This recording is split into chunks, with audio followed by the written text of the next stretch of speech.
Director in Space. Welcome, sir. We also have our eminent speakers, Mr. Scott Larson, CEO and co-founder Space Alpha, Dr. Ramayanam, Senior Sales Executive, Hawkeye 360, Lieutenant Colonel Amandeep Singh, Strategic Image Analyst and Spatial Domain Author, Mr. Denil Chawda, co-founder and CTO GalaxEye, and Mr. Vinay Simha, co-founder and CEO Skyserve.ai. I request all of you to come on the stage, please. And Mr. Rajeev Jyoti, please come on the dais and speak a few words. Thank you.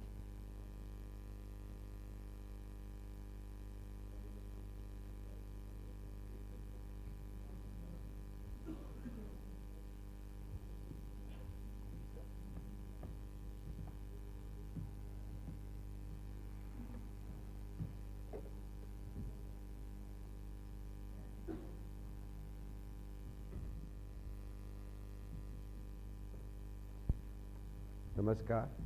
I hope I am audible. Yes, okay.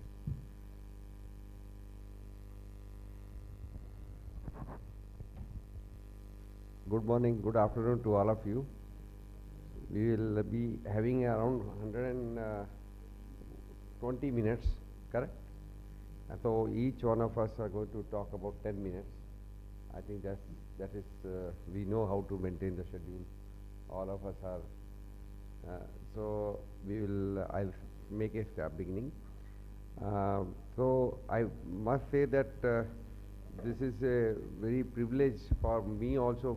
I must thank that all the organizers that they have done a very useful Congress program, call it a particular session in pushing the boundaries of the remote sensing, which includes microwave and optical both, whether space or from the ground or for the airborne.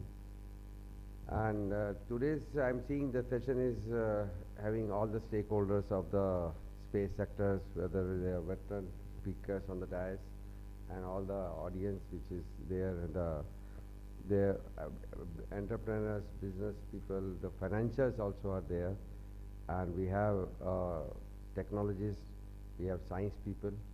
So I think it's going to be a very useful session. And to start with, I must say that space was always considered as an exploration earlier time when the ISRO even started the program.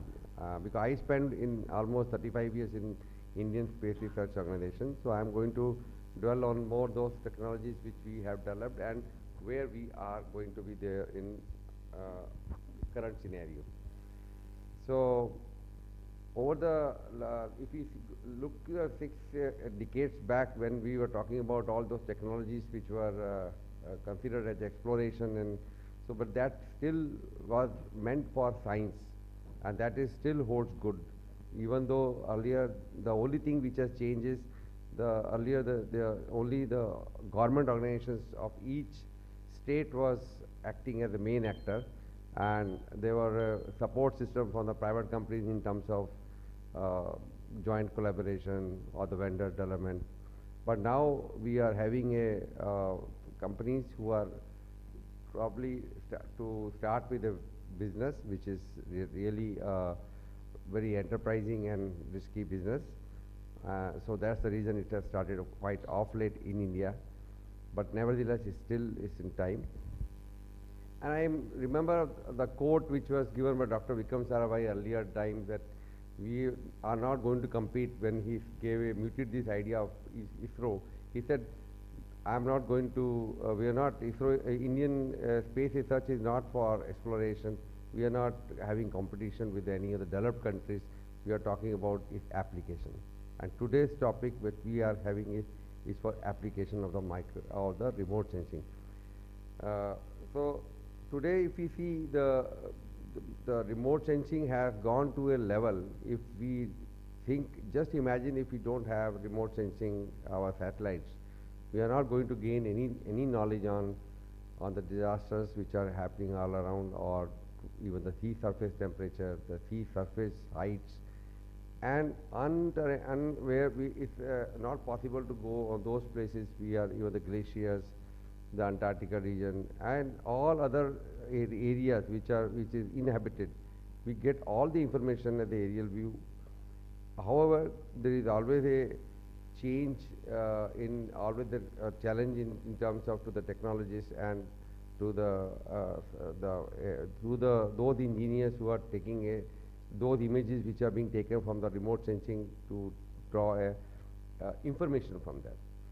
So if today we see that in today current scenario, if we see that the space business we are talking, not only which contains not only the technologies, we also don't only talk about the science, we are talking about space business, which encompasses a full ecosystem, which means this business has to have all the components which are required for our any business. So, but the key thing is for any business, whether it's a commercial items or for any other domain, even for the aviation, the innovation is the key business basic factor which is always governs the total technology, how it moves, how the business is going to explore. And that's the reason even the space tourism or space or the earth station or this international space stations, which are earlier considered only as a owned by a government body, but now it is moved. The idea is muted toward going to have a private international space stations in the on the low orbit places. So the technology, when if I see the way the technology is going on, the technology today is going on towards the constellation of satellite wherever the application is required. Why? Because it's a global. Everybody look towards a global coverage. For any remote sensing satellite, when we have to push the boundaries, we need to talk about higher resolution, higher revisit time, higher swath coverage. So all these factors are the main reason for required to go towards the satellite which are built by constellation. I know there are multiple satellites which are coming up with the constellation of radars satellites. We're talking about the multiple spectral satellites, and also not only earlier thematic was only one type of sensor is to be put on a one satellite, but now we are talking about multiple satellites, multiple types of theme base on the same satellite. I can give example of next launch of our Ocean Sat from ISRO is going to have the radar from KU band spectrometer and also have a OCM, which our chairman was mentioning, which is going to be the ocean color monitor and the sea surface temperature. So these are now the new trend where all the thematic base, though it may be thematic base, all are looking toward the ocean, but it's cannot be met by only one type of sensor. It needs multiple sensors. Similarly, the hyperspectral, the trend is going towards the various frequency bands. So there is a challenge to select the bands now, and the NISAR is getting built. NASA ISRO SAR is getting built for LNS band SAR, synthetic aperture, but why not the different bands? So these are all the big challenges which are required based on what? Based on the downstream application which is required. I think the requirement of the satellite comes from the application. The application, people decide what type of science it is required to come out of the instrument, and that decides what multiple bands are required, what type of technology is required. And when we talk about technology, we need to have high power because when the moment we go to the airborne or we go to the spacecraft or to the low orbit satellites, then we need to go for a high power satellites. We need to have either a distributed phase array system or we need to go for a high power tubes which are required for the technology. And second thing is the data processing. The data processing on board, the intelligence built on board is the next area which we are make sure that analytics which we do normally on the ground, the intelligence is built on the platform itself, which can be useful for the getting the much better application out of these things. And of course, the ocean dynamics, the gravity, all these sensors require very low, very you can say sensitive receivers. Of course, we need a transmitter, high power. We also need a low temperature sensitive receivers the technology which requires with much better in technology in terms of integrating the total the chip on systems, all those systems which are required for the total building it on-board satellite. But one area which we have been talking about, everybody is worried about to how to accelerate the economy that is called space economy. But then the question is, this is a very hard, very difficult, complex technology when we talk about the launch vehicle or we talk about the remote sensing satellite. But what about the application? The application is where the innovation can be done in fusing the data by using various artificial intelligence or deep learning techniques, which are the key drivers for building not only the application which are built for only our for the state government where we need to get a various warning systems and all that, or the marine tracking, but also for the commercial application. There are many commercial applications which have not even been tapped. So unless until they are tapped, the data is available in huge, even free data is also available from the many of the satellites from many operators, not only from Indian satellite but from the foreign satellite. But that has to be used properly, and we have to see that how analytics can be. And there are many. I am seeing that the panel is having a very rich panel where people have been using things. I am going to get enlightened with that.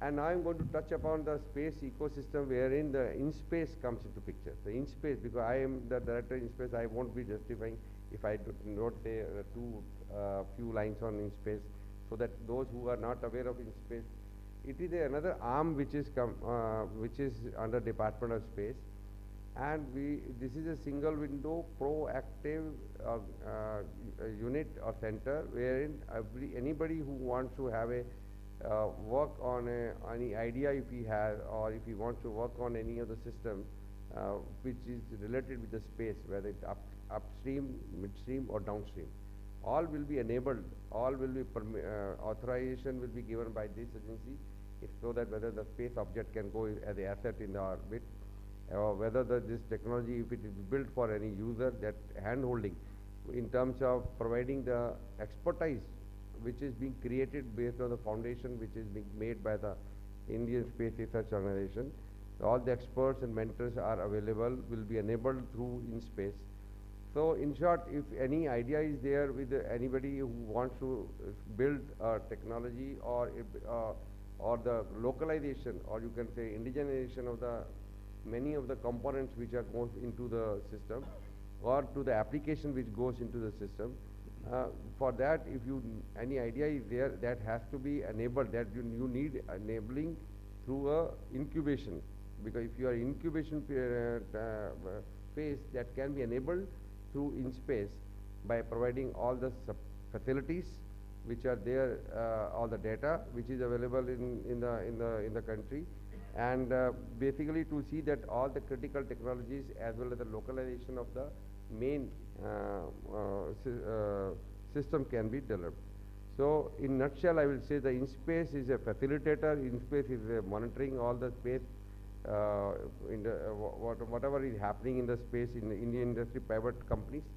Also going to be used for our enabler, authorizer and supervisor and promoter. So these are the four areas which is going to work. And in the last, I will say that we have seen, based on this in-space performed only this year only in June, and we have got around 126 those startups application, and 13 MOUs have been signed, and we are seeing lot of scope in lot of enthusiasm is there even on the downstream, wherein the people are coming with good ideas how to fuse the data for various applications, how the production is happening in the country, how the crop, various variety of crops can be monitored from the space. But then that is the niche area which requires a lot of momentum. I think in this session we need to debate on that, why we are having more startups or more on the area where we see more complex, and low-hanging fruits which are available, wherein the lot of data fusion and lot of IT base, our wealth which is available in the country can be exploited for this particular application. So with these words, I thank again the organizer, and I make sure that we have a very nice discussion over the time. Thank you. I think I have stick to the time. Thank you. Thank you.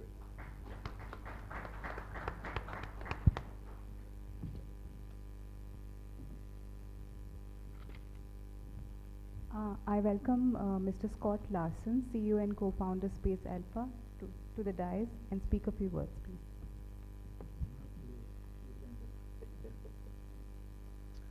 Yeah, thank you very much. As mentioned, I'm the CEO of a company called Space Alpha. We are a Vancouver, Canada-based company, and we are building out the world's leading, in our opinion, the world's leading commercial synthetic aperture radar. We started the company about 2 years ago, actually, by acquiring some very, very late-stage technology from another company. They had been working on the technology for about 5 years, funded mainly by the Canadian Space Agency and the Canadian Department of National Defense. And so, as you know, synthetic aperture radar is truly dual-purpose technology, both government as well as commercial. And our technology is probably even a little bit more on the government side just because of some of the capabilities. Our technology is called SAR-XL. So what that means, it is a synthetic aperture radar, and it operates in 2 different frequencies, X and L, which is a very unique feature. The L band allows us to see wide, about a 250, maybe a 300 kilometer wide swath at about a 2 to 3 meter resolution. And so you get the wide coverage. And then the X band allows us to see down to about 40 centimeter resolution.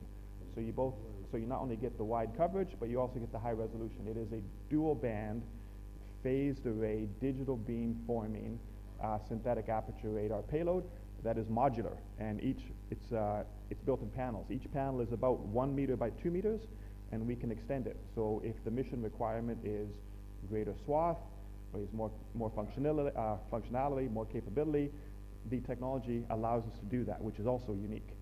The other really unique feature in the technology is the onboard tipping and queuing.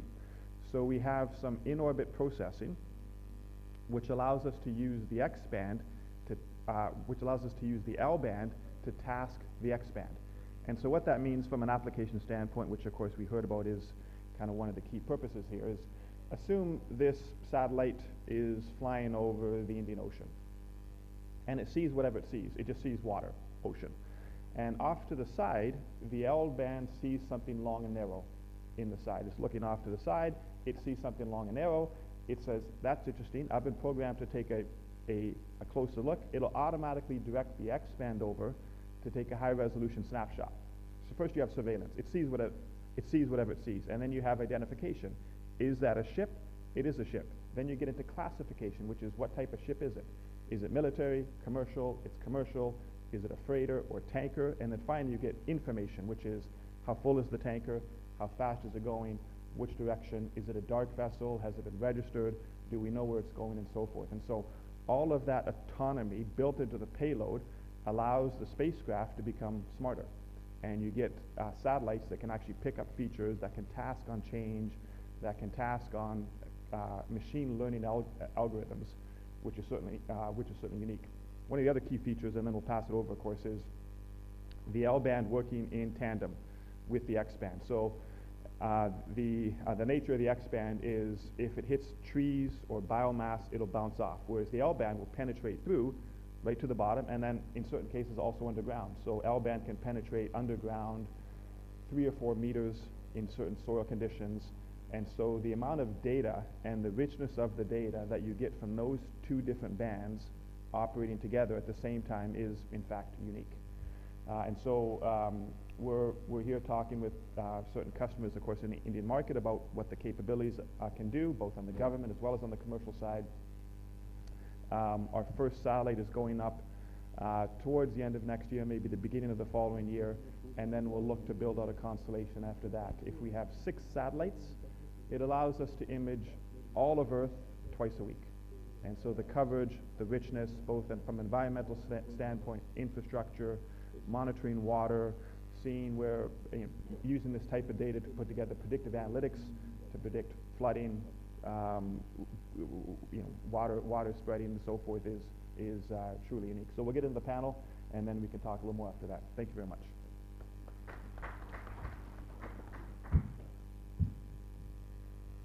May I please welcome Dr. Rao Ramayanam, Senior Sales Executive, Hawkeye 360. Thank you very much. Thank you, Scott, for giving me 4 more minutes. Yes. Yeah, good afternoon, everybody. I am from Hawkeye 360. The company name is interesting. The technology is interesting. That is the reason I moved into Hawkeye. I have been working in Earth observation industry 25 plus years. I don't want to tell the highest number, then you will guess my age. I have been working in ISRO. I was the CEO of a state remote sensing application center in Andhra Pradesh. Then I was hired by a company called Space Imaging in US, GeoEye, Digital Globe, Earthcast, Capella Space. Now I am in Hawkeye 360. I have been selling every resolution of high resolution satellite imagery, synthetic aperture radar, etc., etc. So that is about me. Coming to Hawkeye 360, the company does little different Earth observation than what we normally do. We pick up the radio frequency signals from any communication equipment, right from 130 megahertz to 18 gigahertz. It is little new for Earth observation industry, but it's quite familiar for the satellite. And actually this is organized by the association, which is right at location. So what we do is we have 15 satellites in the orbit now. We fly them as 3 satellites at a time, and they go in a formation. So we take same area signals we pick up from 3 satellites, so we can do triangulation and get a good positional accuracy of where the signal is coming. The second part of the interesting thing is we are launching several clusters. Each 3 satellites is 1 cluster. We have 5 clusters in orbit, 15 satellites in orbit. The 6th cluster is going in December. 7th cluster is going in February. 8 and 9 are going in Q2 of next year. Like that, we are planning to launch 20 clusters, 60 satellites, which will give about less than an hour of revisit at the equator, higher revisits at the higher latitudes. So this is the plan, and we have money raised for all the satellites. That is the important thing. We are a private company, we always get stuck with money. And other important thing is, when we use single burst and give a location, it will be little coarser. But we will take multiple bursts. Apart from 3 satellites, multiple bursts on the same area. So each signal, its positional accuracy is further improved, combining all the multiple bursts, and its positional accuracy is given.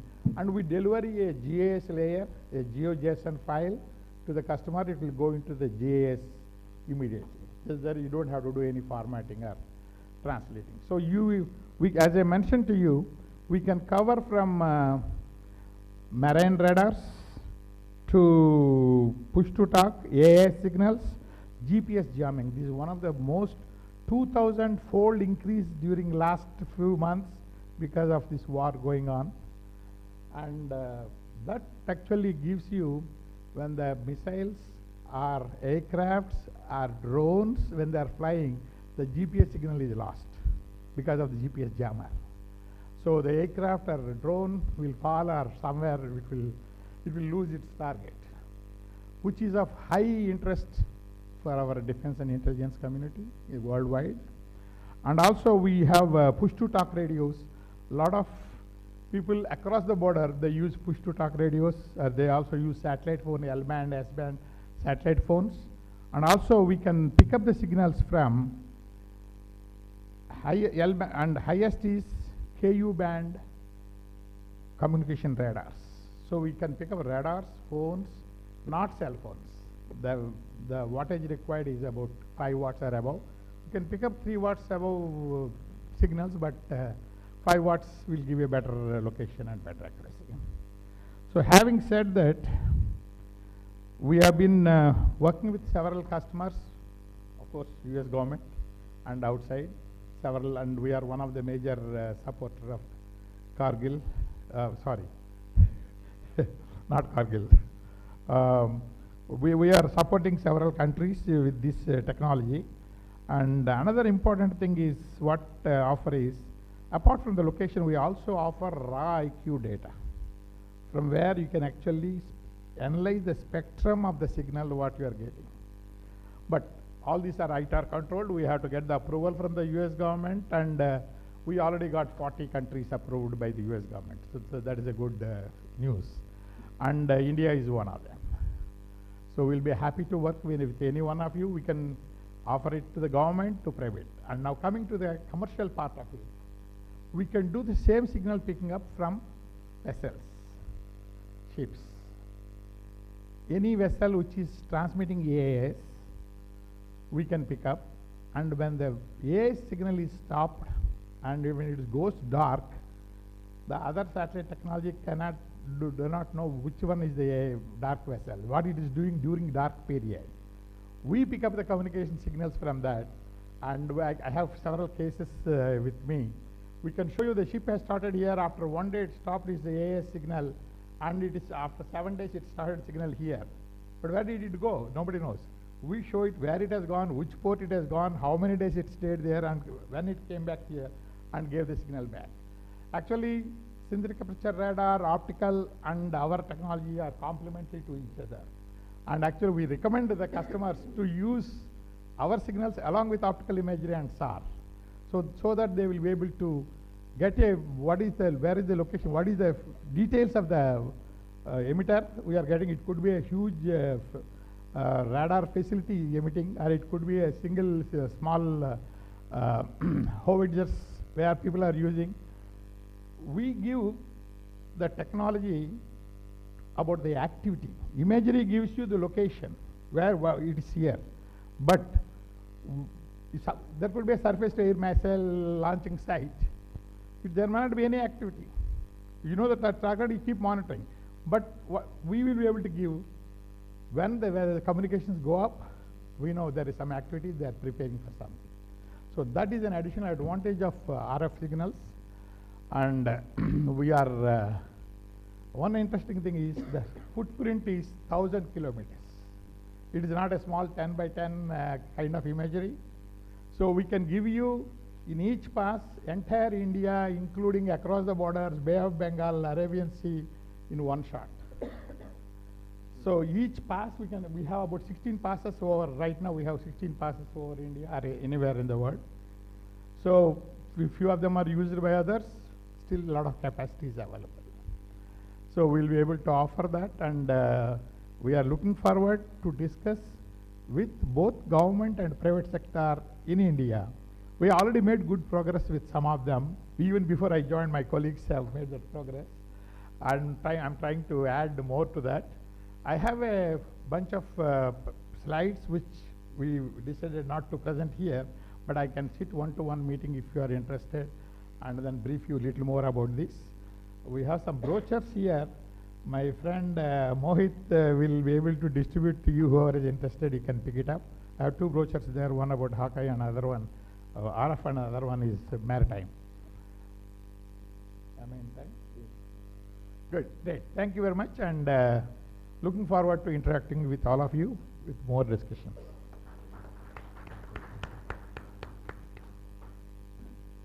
We have an announcement. There will be a special lunch for startups tomorrow in this hall under SIA-INDIA mentorship program. So those of you who are interested, please register at the registration desk.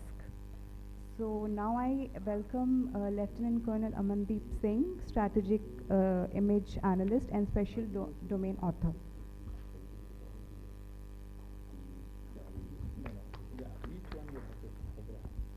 Good afternoon, all of you, and thank you so much for being here. And again, it's a great endeavor of SIA to organize and bring all of us on a common platform. And we might be having our own verticals of expertise or understanding and absorption. But the most interesting thing after landing at this place, the motivating thing for me is that youngster who is the youngest listener over here. Definitely 10 years later, he will be one of us or better than us. So special thanks to that youngster who is here. I don't know his name. What's your name, buddy? Nice, Venkat. Nice to see you here. Before I start, I thank Dr. Rajeev, Jyoti, and he's a very source of inspiration for a young serving officer like me. I have been in this field, kind courtesy my organization, little bit specialized and so-called academically qualified to be here in the eminent audience over here. Ladies and gentlemen, we need to understand, accept this fact, there is something flying above us at the speed of 7 kilometers per second. I'll go in the very basic format since my knowledge is very basic. And tactically, I might be speaking something will definitely be of interest. So something 7 kilometers per second flying above you, and you all are connected with that. That is a satellite. That is the real definition of a satellite, a practical definition. There is understanding we need to take onto a common platform that once we deal in outer space as a military man or as in strategic cases, it is the ultimate weapon what matters. But there is something more important than ultimate weapon. It is the ultimate position. Even if you have whatever best of the weaponry you have, there is something seeing you from the outer space would gives out all your secret plans, all your reconnaissance because of the Recce and the imagery intelligence and other aspects of, we have remote sensing, SAR and other technologies. So understanding satellite now from the fourth dimension of warfare is very much important. The satellite, when it started, the ISRO when it started in 60s and when it explored so many missions and so much advanced technologies and all, the military things or the strategic, the national aims were taken along. Now they are in conjunction and side by side. No country can afford to have a satellite with a non-strategic aim. The advanced applications has to have a strategic aim. The capabilities in the outer space, we have to accept it that they are an indispensable factor for any aspirations of any progressive country. Coming to the remote sensing part, remote sensing is, as you all know, used for all wider spectrum of applications, including navigation, communications, exploration, meteorology, Earth observation. It has been very, very helpful and I would say assisted in a lot of strategic operations, which definitely would be of interest for all of you. The operations, what the organizations involved in or the agencies involved in have a greater dependency now on the satellites. So anybody or everybody who is involved here would be assisting in those national aims in terms of providing remote sensing applications or ground segments development, antenna, radio waves, EOS or SAR and other microwave technologies. You are contributing towards a common aim. The fusion, what the right word I'll say, or the integration which was less, I won't say it was missing, it was less. However, now it is a core component of any strategic affairs. We have among ourselves senior military officers over here, eminent personalities from universities and a lot of learners and startups. The demand of end users have driven the growth, given that growth aspects for this outer space or satellite things. Coming to, as the topic suggests, we are from remote sensing to the SAR upcoming things, and we have wonderful startups and the companies, well-established companies and experienced experts on the subject.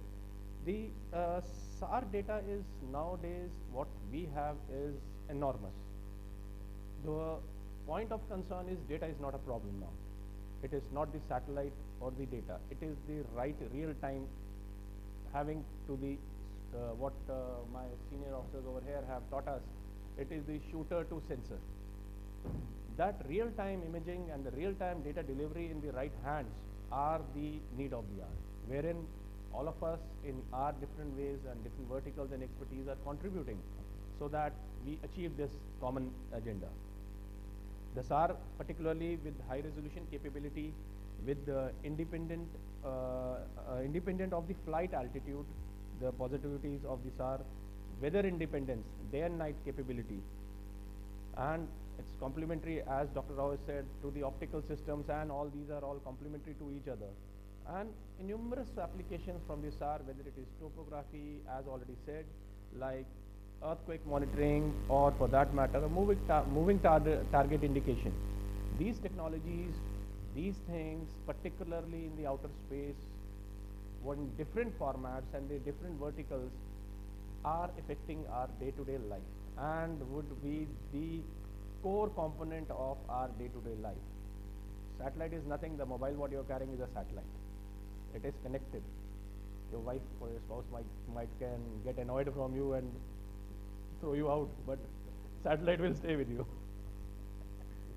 For the permission, my spouse is here. I have to be corrected. Interesting thing, what I would like to say, being in this field, I have seen, I have observed the space growth, as Dr. Rao and other eminent people over here. Space Application Center, Mr. Rajeev have been there for so many decades and has contributed. What a nation, a country is mandatorily required for its growth, and we can't escape that neither the growth nor the contribution of the outer space. Now, keeping that in mind, the entire space capability systems are becoming essential and whole soul contributor for the development, for the economic well-being, for which a lot of our contributors like companies and startups are there for. Commerce, everyday life, as I've already mentioned. And besides coming to the crucial component of any successful military operations.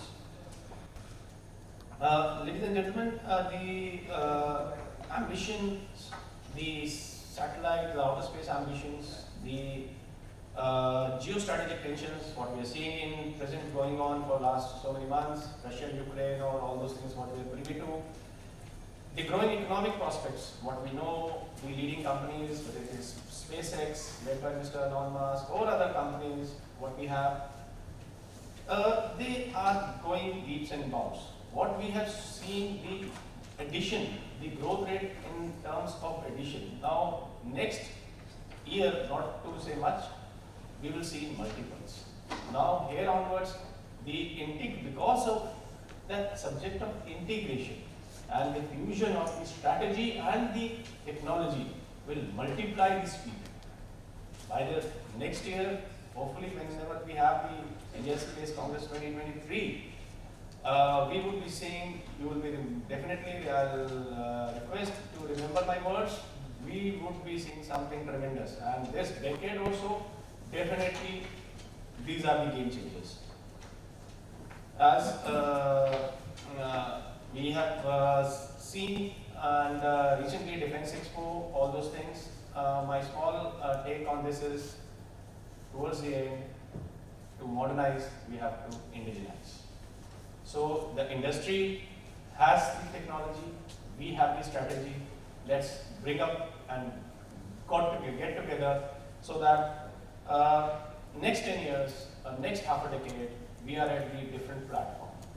My hopeful vision for 2030 that we can harness the true power of the Earth observation and how we approach towards that growth, it's purely is integration and fusion. Thank you so much. Jai.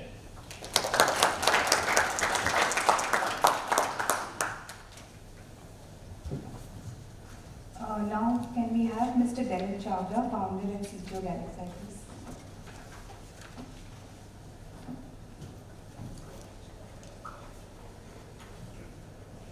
Good afternoon, everyone. I am Denil Chawda, CTO and co-founder of GalaxEye. I am fairly young and I don't bring that much amount of experience which the panel members have brought in today. But we do have an interesting story of how we started, and I would like to tell you about that. But before, I would just tell you about GalaxEye. GalaxEye is a startup. We are based we are incubated at IIT Madras, and we are based out of Chennai and Bangalore. What we are trying to do is develop a unique sensor, which we call it as Dristy sensor, which tries to combine the power of synthetic aperture radar and multispectral images into one, fuse these two different kind of data sets. We do want to do this because we find these two sensors or these two images to be very complementary in nature, and that's why the idea came into us. But there's a whole lot different story of how this came to us. So I would like to start by saying that I have a master's from aerospace in IIT Madras, and during the time I was doing that, I got involved with a student team that was there in IIT Madras, which was known as the Avishkar Hyperloop. I don't know how many you have been knowing that, but it was, they wanted to participate in a competition organized by Elon Musk, SpaceX, and what they wanted to do is bring up pod and travel that in a vacuum tube so that we reduce the time of travel. So they organized this competition and we participated in that competition, and what happened was we were the only team from India as well as from Asia to get selected in that competition. The competition was bizarre, like 1600 or 1700 teams applied, and we were the only team in the top 20 finalists that got selected. And the marvel that we were about to do was we started the manufacturing and completed and raising the funds for that and shipping the pod from India to US. It takes a hell lot of time. But yeah, we were able to do all of those things in a duration of 3 months and develop a technology which can perform better in vacuum conditions. So we started our journey from that point where we were working with vacuum technologies, and when we went to LA and California, we were able to demonstrate our technology there, and that's where we got our enthusiasm to work in space, and since we are working in those technologies, and after coming back to India, me and my co-founder Suyash, we started to think more on what we can do and align ourselves to space sector, because we were very enthusiastic going to LA and seeing all the infrastructure of space. So after that, we started in 2020. We started to work on our idea. It was a very basic idea of developing a multispectral imager with a very big constellation.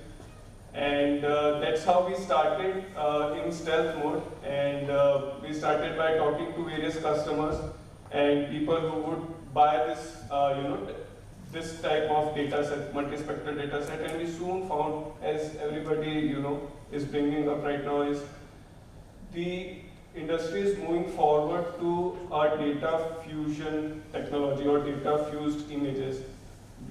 Past 5 to 10 years were more on discovering and analyzing a single type of data sets. It might be optical or multispectral or SAR. And right now, what is the next step is fusing these different kind of data sets, and so that we have more amount of information from the same area at the same time. What this enables is it gives you more insights from the single location, and if the data set is complementary in nature, if what it helps is if you don't have one information because of some results, you can complement that using the other information. So that's what we found out by talking to various people, and in 2021 we started our company, and it has been 1.5 years still our incorporation. I will now like to talk on the benefits of this multi-sensor fused data set, and why it is a natural progression in the or it is a next step. If you see optical data sets or multispectral data sets, particularly in a region like India, where there is 75% of the time it's cloudy, you won't see your image, or you won't see your area of interest even if you tried. You would probably get a good image in like 1 or 2 months, and other times you would see some of the other clouds. But with SAR, as we know, all know that it is an active sensor, it will radiates its own energy, so it will be able, it is an all-weather sensor, it will be able to generate an image irrespective of the weather. So what you can do is, probably when you merge these two or fuse these two data sets, you can derive a product which is when you can virtually remove the clouds using the SAR information and your machine learning information. So this being one of the small, very natural use case which can be developed over our kind of product. So what we want to do is to develop or give this type of data set, fused data set to the industry, so that industry or the analytics companies can come up with a very new kind of products based on our data, which are very different from what we see now, and which are very insightful, more insightful, so that the decisions which are made at the end are more efficient and more good. Thank you. Thank you.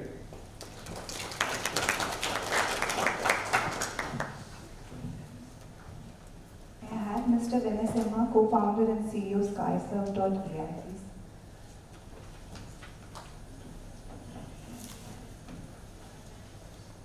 Hi, good afternoon everyone. My name is Vinay.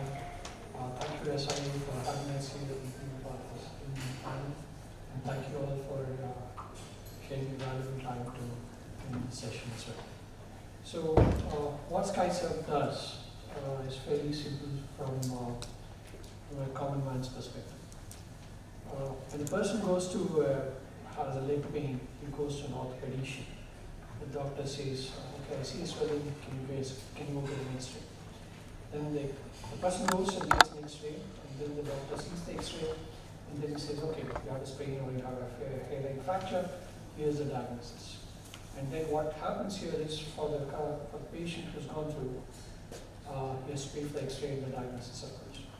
In our case, what happens is, you go to an orthopedician, you still take the X-ray, but you don't pay for the X-ray, you just pay for the diagnosis. What does it mean from our perspective? We are an edge computing platform on the satellite. We are a sensor agnostic, be it multispectral, be it hyperspectral, be it SAR. The fundamental vision that drives us is, can we give our companies, can we give the industry practical and strategic insights at this point of time? Can we give them real-time action that they can take a call on? Can we tell them how change detection, not as an analysis on the ground, but on board the satellite itself, can be taken action? What does this mean here? From 1950s, 1960s, we have multiple sensors on the satellites. They have been imaging multiple times in various areas. There's hardly any part of it they have not imaged. The commercial interest, defense, geopolitical, and strategic interest always drives them. This data that's always been down to earth, and when we look at data, there's a large amount of data that's used, and there's a significant amount of data that's also not used. And they're all sitting in our servers, they're all sitting in multiple phases. So how do you give edge to the industry or to the academia or to the defense organizations that when we downlink this information right now, I have the edge? How do we give this real time? How do we give it now? Those are the things that we try addressing in Skyserve. What we do here is we enable the satellites with an edge computing platform that the moment the image is taken on a specific location, be it with cloud, without cloud, be it for the rectifiable images, we fix those processing on the edge. We pretty much pass this information as a data set, just the way we pass this information in Google Play Store. We send these APIs to the applications that's on board our platform, on the satellite, not on the ground. It's their own logic that's there. They start inferencing it, and which is their own proprietary algorithm. They'll figure out what makes sense for them, what doesn't make sense for them, and that's the insight that we download. That means when an enterprise looks at it, they don't need to pay for high downlink charges, there's no latency, it's all frictionless because it's all API. This is pretty much what we do. And we start with agriculture, we start with smart cities, then we looked at oil and gas, we are looking at others as well. So we have a couple of flights in the upcoming year outside India, We're looking for partners within India as well, whom we can fly multiple times. And we're looking for geospatial companies whom we can work with to give out this information as value for the enterprises. Thank you.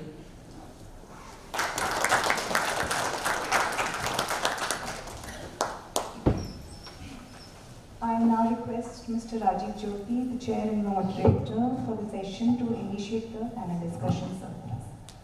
Okay, thank you.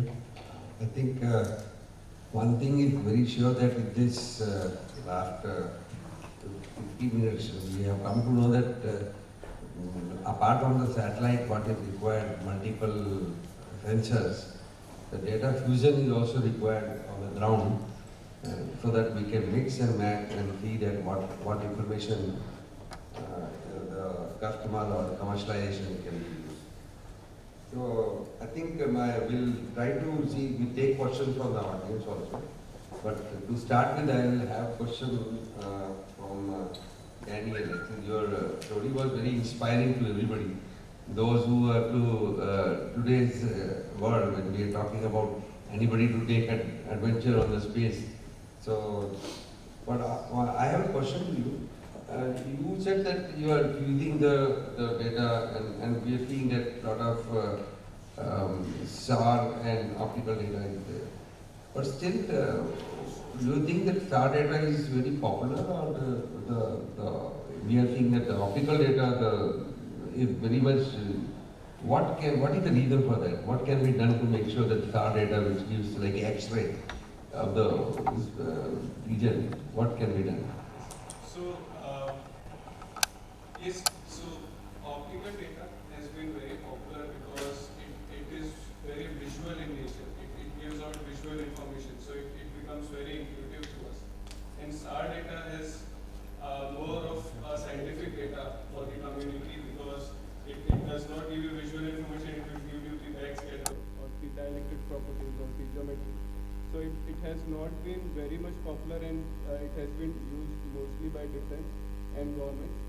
But right now with companies coming up and startups coming up with small commercial satellites which can give high resolution images, people are now using and trying to use applications which they have been developed on optical images. So I think the analytical tools which are used, they are so. But the problem which has been facing is when you migrate these tools from optical dataset to SAR dataset, and you do a process of co-registration to visualize it and compare it as well. And the problem is when you have two different datasets from two different satellites, the co-registration process is itself not good. It has a lot of errors. So that's how we want to make SAR data more intuitive, and that can be one of our product by having two sensors on the same platform, because when you do co-registration or fusion on those type of data sets, the errors get mitigated at the sensor level itself. Okay. So that is one way of trying. But definitely, I think we need more and more experts on the key thing, because a lot of advantage. Even Aman also told that of the remote sensing you can work for. Even on the monsoon time in India, most useful data. It gives a lot of insight also. But still, yeah, please. I have been working in SAR the last 12 years. So at least I got the actual problems of customers who could understand and try to address them. The SAR, yes, it is an active sensor, sends the beam, records back, and produces an image. It's not that it is a different image. The format is only image, whether it is SAR or optical. But you need little more expertise to interpret the SAR image, because SAR is not only just backscatter like an optical image, but it is depending upon the dielectric constant, and it's also metallic objects will reflect the high polarization. And another thing is the cloud penetration, night time, all these the advantages, which are the constraints in optical. So SAR gives you little more insights of the same location with combining with optical is best. So that you are able to, as you rightly pointed out, in the cloudy area, we may not be able to get Andaman, you cannot get one good image of entire Andaman in 1 year. That is a constraint, right? So that type of advantages, combining them, is very much there. And we have seen in the market several governments, military, of course, definitely they are interested, and also the civilian use, because SAR is also sensitive to the surface roughness. The water gives you a smooth image, whereas rough terrain gives you a higher backscatter. So that way this has got an interferometry which is not available from any of the optical, gives you millimeter level measurements on the ground. So these are the great advantages. It is not difficult. We have 80% population here is young. They can learn in a couple of years and become experts. That's what actually I wanted to say. Now, another thing is, which is the question to Scott. You said LNX band. Now, you have cross calibration of the sensor is also required, and multiple bands information is required. Why do you have only LNX?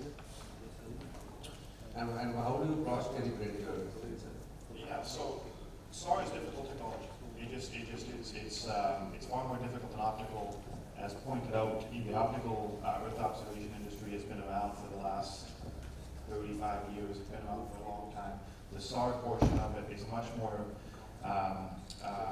more recent. The optical portion is highly fragmented. There's hundreds of optical satellites in space right now, and there's not hundreds of SAR satellites. Historically, there's been only 3 providers, which would be the Canadians, the Italians, and the Germans, with Canada, for a variety of reasons, kind of being a leader in synthetic aperture radar.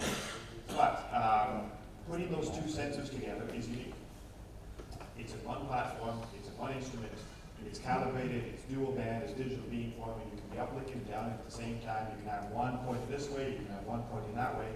It is, that's actually one of the patents that we have in terms of having both of those 2 different frequencies operating at the same time in a phased array antenna, which allows us, to Dr. Rao's point, just an incredible amount of operational flexibility in terms of the type of data we're getting back, not only for measuring millimeter level change, but to your point, one of the problems with SAR data is, in fact, there's just so much data.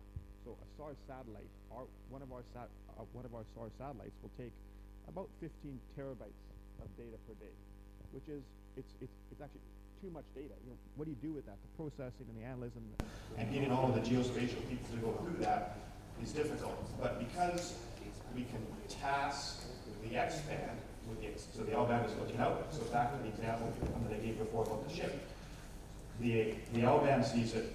It directs the X band to take a high resolution image chip, which is the piece of information that you want right now.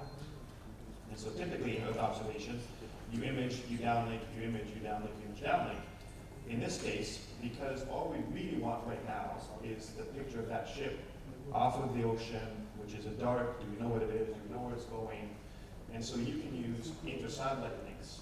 So the data doesn't come down, it actually goes up. And it could go to a SAR link, it could go to a Viasat, it could go to the Europeans, it could go to Telesat, which is a Canadian company, it can go up. And then it relays around to a variety of satellites, and it comes down to a ground station in country, and you literally could get that piece of information within seconds. So you could be having breakfast, having your morning tea, and you get a text message or an email message that says, there's a ship off the coast, it's unregistered, we need to do something about it. And so the calibration of those 2 sensors and the information that comes out of it is a unique feature. Thank you. Good. But I think the problem of downloading the data with a high capacity ground, you need a car band, you need a AU band downstream. But then that problem can be solved by Mr. Vinay. I think you were talking about edge computing. Yes, sir. One of the fundamental things is what data is relevant, what data is not relevant. When an imager takes an image and it's passing out an area of interest, it starts taking multiple images because it does not know which other is fit for purpose or not. And hence there's a lot of buffer that's taken. And then you start downlinking all of them to the ground station, and then you figure out 80% of them is not useful, but 20% is the one that's useful. And you would have already paid the satellites passed over the area of interest, you have downlinked lots of amount of data, and then you have a lot of computers well spent with the resources. Now, in our scenario, the moment the imager takes an image, we will be there right next to it to figure out if this is fit for purpose or not. The rules drives it because this is what the enterprise wants or this is what the customer wants. They figure out if there's cloudy enough, should we discard it, should we take an extra? Can you quantify that how much reduction in the data rate? Yeah, we could, reduction is at least 80%, that's what we saw. If you say 10 images are taken, then 8 of them are not fit for purpose, it's 20%. If we have only factored the 30%, it becomes 100%. And not Okay, thank you. I have a question to you. You said you want to integrate all the sensors and you need to be, speed has to be fast with integrated technology. Now, if we need to revisit, we increase the revisit time, we need to increase the swap, we want to have a high resolution, we need to have a multi-bands. So what comes to your mind in terms of can it be done by a single agency or single sensor, or you need a collaboration here in terms of getting the information from multiple platforms, multiple sensors, and with a larger swath? What is your view on this? Sir, as my left portion is super technical heavy, being the experts from ISRO and the Space Application Center and the private industry players, answering a technical question, I'll attempt. No, but before I ask this question is because this is the question which always requirement is that you need to, suppose you need to have a maritime surveillance. So you need to have a AES also, you need to have a optical also, you need to have a car also. So, and over the larger coverage area. what happens is right now what we are having is the data what we are receiving is from the hyperspectral HISIS satellite also. As of now, we all know that we are having the panchromatic imaging, we have the multispectral imaging, we now are started with the hyperspectral imaging. So hyperspectral is what? Hyperspectral is high in spectra, but low in resolution, low in the spatial resolution. The panchromatic data is low in spectral resolution, but high in spatial resolution. So as of now, the 3-stage in the EO, particularly in electro-optical domain, what we have is panchromatic, multispectral, and hyperspectral. Now we can integrate or drape, in the literal layman's term, drape the imagery received from the hyperspectral satellite onto the high resolution imagery of the panchromatic satellite, that is the submetric resolution.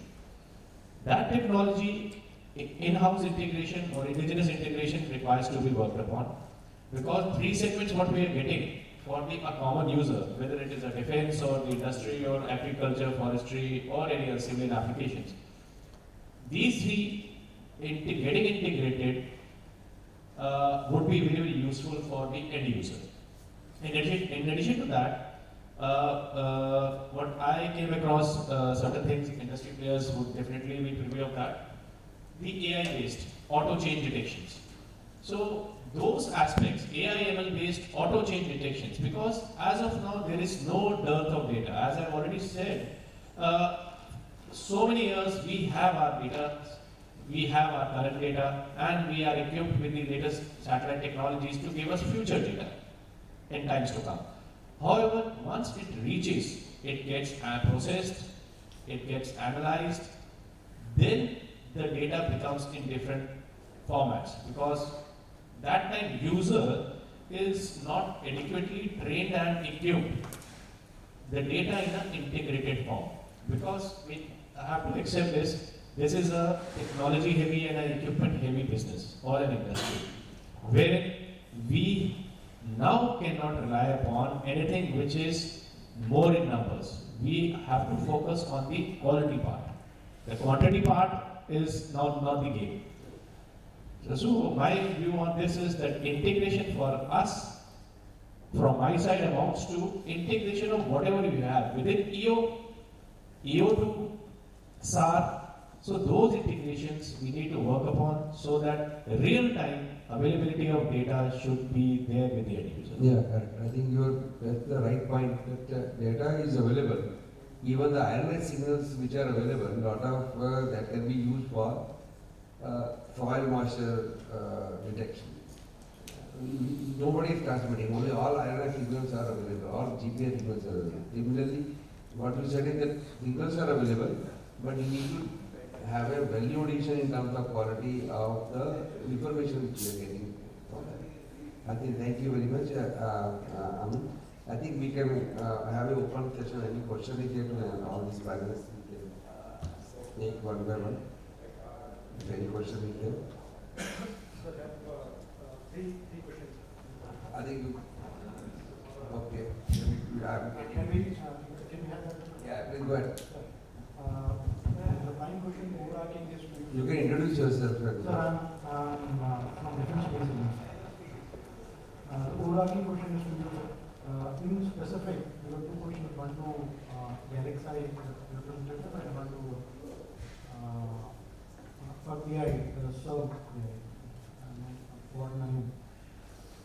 first to the GalaxEye, the payload that is already there in your mind to have a fusion of SAR with electro-optical. Do we have something on the line that world has already adopted, or we are thinking something new? One. Second is the sector that we are moving on to, because the usage of SAR presently is more of collaborative or collaborative. To acquire the first-hand intelligence out of SAR, definitely the route that you have chosen is the ideal one. So, do you have targeted audience in mind, and then you have decided, and I mean, you're working on this, or it is whatever is existing in the world that you're working on that?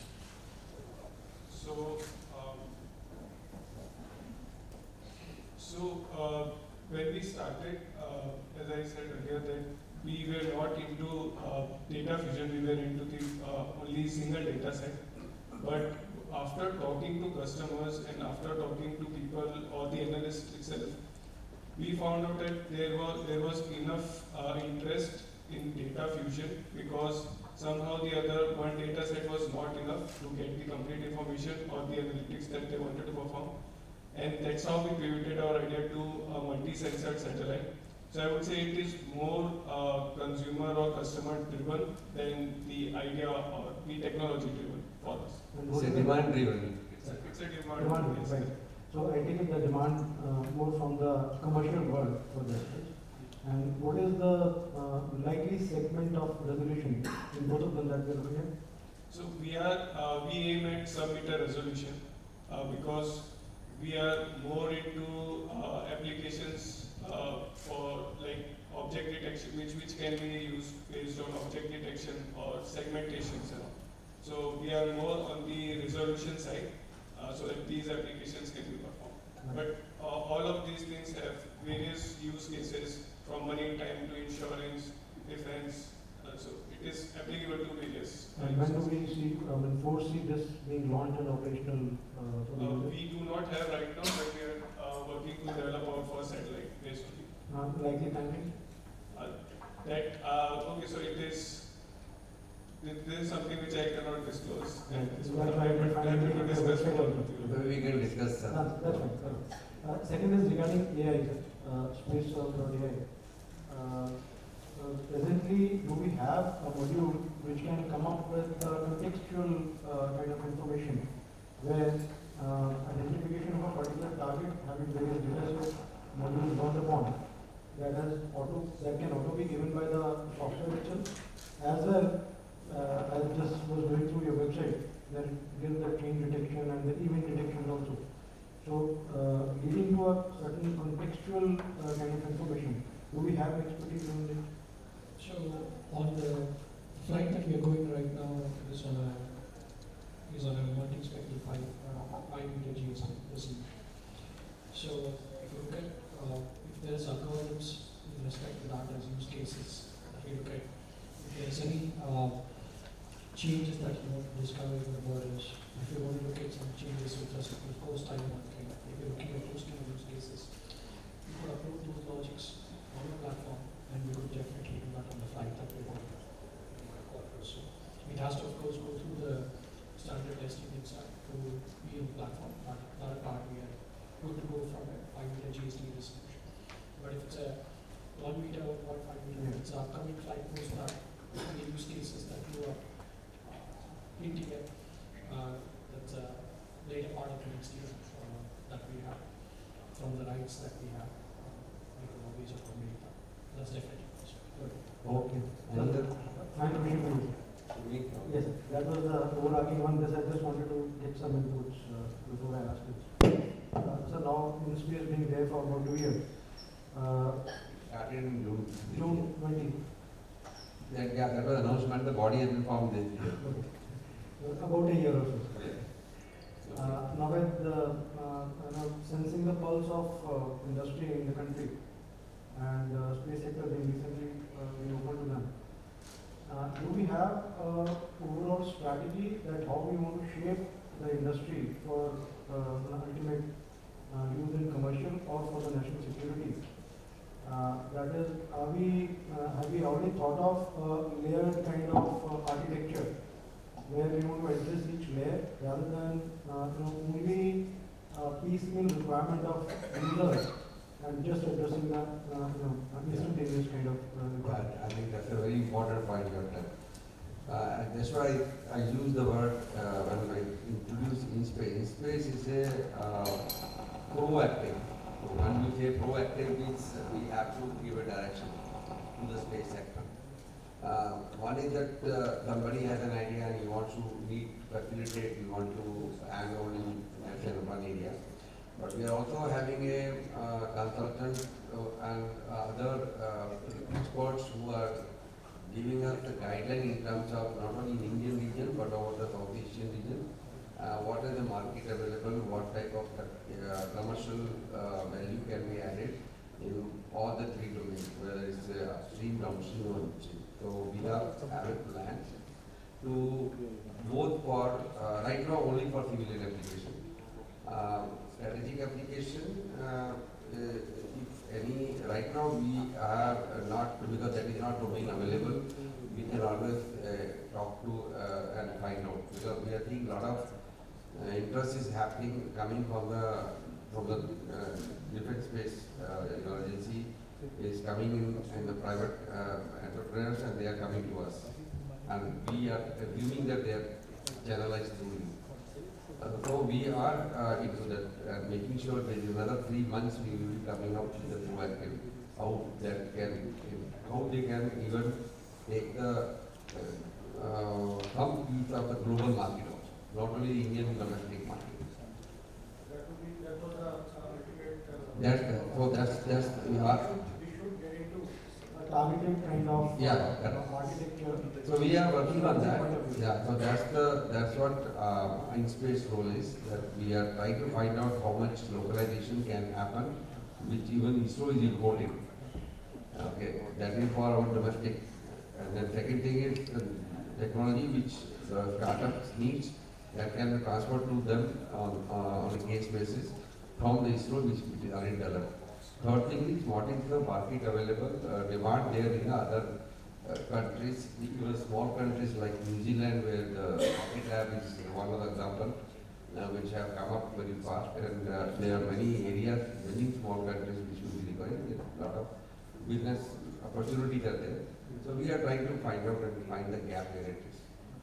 Last over a year or so, interacting with the industry, what we get a feel as of now is that industry probably right now in a phase where they are in isolation, exploring or working on their investigation as of now, without going into the requirement or the overarching structure where it should be an organized kind of effort. I think I agree with you. I fully agree with you. If, as I said earlier, the policy was announced, and even the body of the chairman in space itself had took over this year only.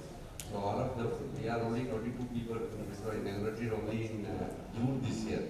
We have done, we have to increase the speed to match the demand of the space sector. That's the bottom line. We are conscious about it.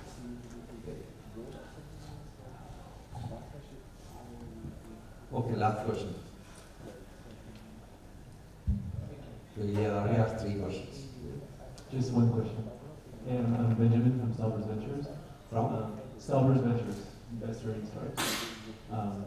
It's hearing you. It seems that end users want information across all the different phenomenologies that can happen to RF, SAR, hyperspectral, multispectral. Where is the missing link into what current companies are providing today on like one phenomenology, let's say RF or SAR?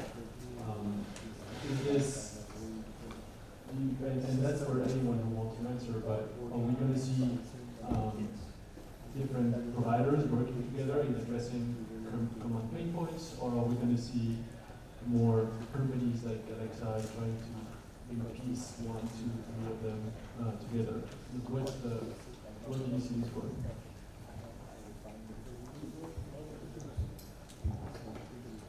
Yeah, I think the Earth observation industry is it's not quite broken, but it's close to broken, especially on the radar side, because the data is expensive. Optical prices have come down, of course, but it's still so. You know, there's always been a disconnect between satellite manufacturers who build satellites. They cost $300 million, or they cost $1 billion, or they cost whatever they want, but it's expensive because space is expensive. And then the downstream folks who go, you know, we have applications, we want to use this to predict water, to predict flooding, to predict something else, but we want the data for free. And that happens all the time. And so, you know, you get software guys who go, listen, we need all the data we can get because we're going to ingest it into our machine. We're going to predict forest, crop fires, or forest fires, you know, border stuff, but we need the data for pennies, whatever that is. And then you got people who build satellites and go, well, the satellite costs $400 million, this is the problem. And so, in order for the market to grow, 2 things have to happen. One is, of course, prices for the data has to come down, but at the same time, the applications have to be expanded so that, you know, as a upstream company, you're not selling one picture to one person, which is going to cost you $1 million.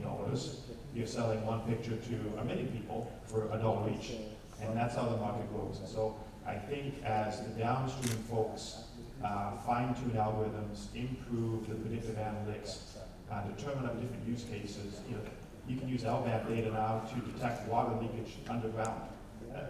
3 years ago that was impossible. It just wasn't there. But now you can use L-band data from space to determine if there's leaky pipes in Delhi. It's an unbelievable application. And so as stuff like that expands, and there's more information, and you know the software gets better, the algorithms get better, the market's naturally going to grow.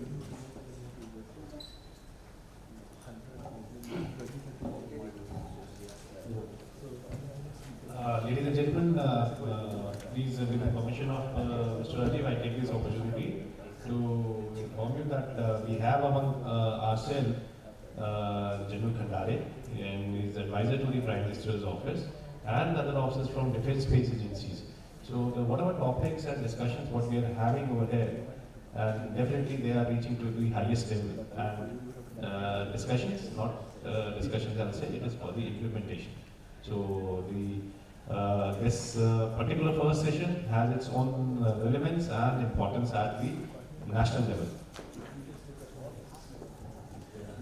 Yeah, the objective of this session and the conference is to implement at a grassroots level.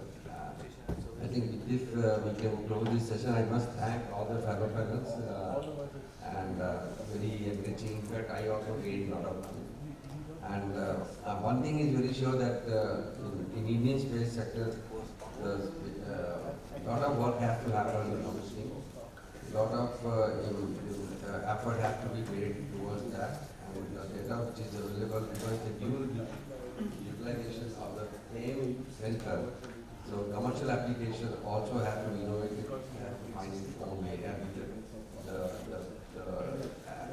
buried or the pipelines which are required for the commercial application. So those type of application also have to be in place. Thank you very much. Thank you for patience with all of us. Thank you. Thank you so much, Mr. Rajeev Jyoti, for chairing the wonderful session. And also thank you to the audience. We may now proceed for lunch.